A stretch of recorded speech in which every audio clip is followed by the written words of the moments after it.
amo hin amo ho mi gu mang hi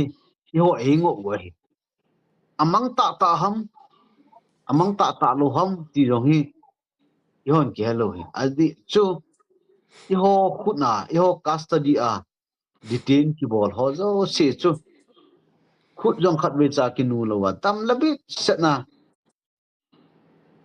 government ko ma ki pilu to kilona so ama hon jong tham khat so ki pilu za nu so e la pe o hin to amon an claim pau hi i hon he jong ki he phalo i ho ko na jong lo aten le ichi ka pa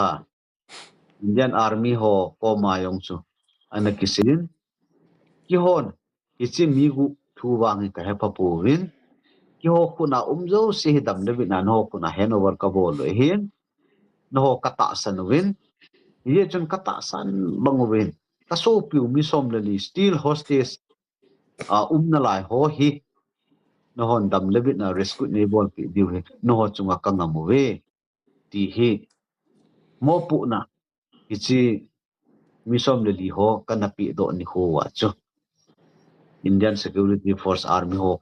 samrai for ho na hi mo pu na kana pi o he